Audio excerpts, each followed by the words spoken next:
What is going on, guys? I am the FD Guru, bringing to you guys a Tuesday episode of my DFS podcast. We have 6 games on the main slate here tonight. A couple of questionable guys I will note here. Not a ton. We do have a little bit of value. I'm hoping things open up a little bit more as we get closer to lock here. We have Prize Picks Taco Tuesday. They already have that Jalen Brunson one out there. They'll have a few more out there later. So make sure you get those advantages on those discounted props. Give this video a like. Make sure you're subscribed. We had a decent night last night. The main slate hybrid FanDuel did well. Cashed all formats. Yahoo cashed. The after hours was pretty decent. Cashed most of my contests. There were a few that I missed out on, but let's have an overall even better night tonight. Let's try to get a sweep. We haven't had a sweep in a while. It is difficult to get a sweep with all of the content I post, but let's try to do that tonight, and let's get after this smaller 6-game main slate. So for point guard, I like Edmund Sumner again on the Nets. He's going to be popular. They're at home. The Suns are getting back Devin Booker. It's only like a 6-point spread. Ben Simmons is returning to the Nets lineup. Do with that information as you wish. I don't know how much you can trust him. I think he's like 68 or 6,900. I like Sumner though. He's still going to start at point guard. He's going to easily see over 30 minutes, and he's played really well in the last 2 games, 40 and 36 fantasy points. His price didn't change from a day ago. 5,300, needs 26 fantasy points to hit value. He's looking like arguably the best value play on this entire slate as of right now. So even with Ben Simmons back on the court, don't really care. That guy's a bum. If you want to run him in a high risk, high reward type tournament lineup, that's fine too. Simmons could easily fill up that stat sheet tonight.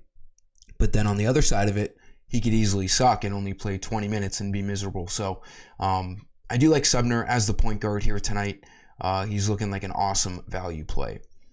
And then to touch upon other injury news, we do have RJ Barrett questionable in that first game. Chicago, we have DeRozan questionable right now. That's obviously a big piece for that team. We have our usual Timberwolves, Kyle Anderson and Rudy Gobert questionable. And then on the other side in that game on the Nuggets, we have Jamal Murray questionable. So there's definitely some questionable pieces. Unfortunately, a majority of those pieces are in the later games. Hopefully we get some more information as we go on with our day. Shooting guard, I really, really like this Hawks and Pelicans game. It's got the second highest over-under of the night at 237, a point or two behind the Thunder and Lakers game, but there's just better value in this game in my opinion. I like CJ McCollum a ton. 7,600 is a great price on him. He's a great cash game play. This is going to have a great tempo in this game. I think it's a 1-point spread.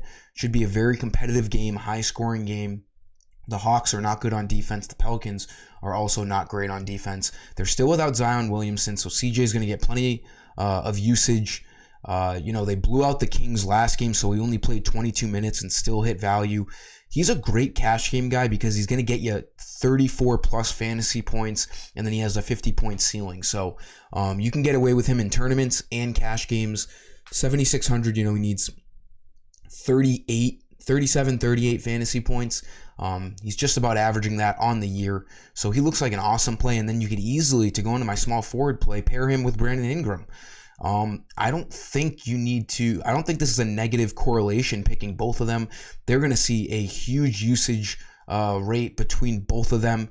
The Pelicans don't have a ton of offense outside of these guys. Obviously, the ball is going to run through Ingram and McCollum. They also stagger them a little bit, too. There are times when one guy's on the court and the other guy's on the bench, so they can both easily get there. Ingram at 7,800, his price went up a little bit, but he should be over 8,000. Especially in this matchup with no Zion Williamson still. He's going to see, 32 plus minutes. He's easily a fantasy point per minute kind of guy.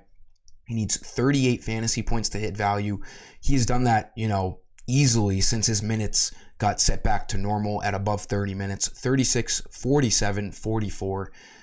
He should be a lock for 40 plus fantasy points again tonight in this matchup, and I have no problem with you pairing him with McCollum. They're both fantastic plays at under 8,000 in my opinion tonight.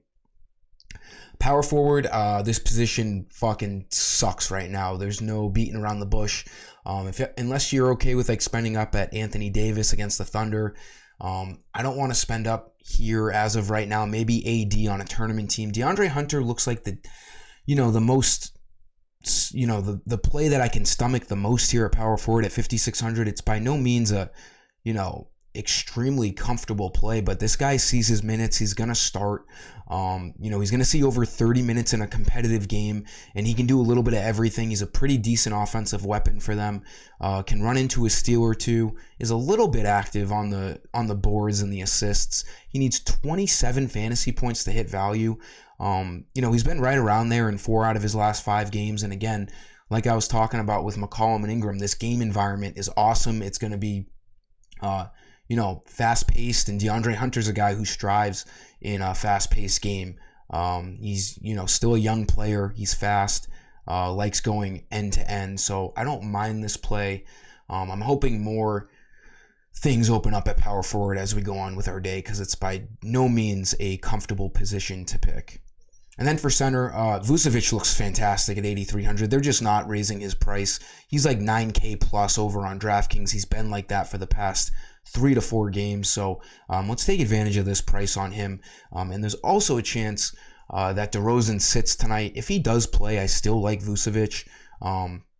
If DeRozan's out, we're going to be locking in Vucevic and Zach LaVine. So as of right now, assuming that DeRozan is playing, I still like Vucevic. He's going to see over 30 minutes. They blew out the Spurs last game, so he got his rest. He only played 23 minutes. It is a back-to-back, but he did not play a full allotment of minutes last night, and he still cooked. 48 fantasy points. This guy has hit value in 5 straight games. He's a cash game machine. This guy does a little bit of everything. Points, rebounds, assists, gets active on the defensive end. He's one of my favorite centers in the league, just as not even as a DFS guy, but just as a fan. I've always been a fan of Vucevic since he was on the Orlando Magic. Great play here at 8,300. DraftKings has it figured out because he should be at least 9,000 in this matchup against the Grizzlies, where they're hurt. They don't have Steven Adams. Jaren Jackson is an elite defender, but he's probably going to be on Patrick Williams, or I don't know what the Grizzlies are going to do for a starting lineup. But either way, I'm not afraid. I think Vucevic is a fine play here at 8,300. That'll do it for this video, guys. Definitely get over to my website for my content later. Give this video a like. Make sure you're subscribed, and let's cash out on this Tuesday. Until next time, I am the FT Guru, and I'm signing off. Peace.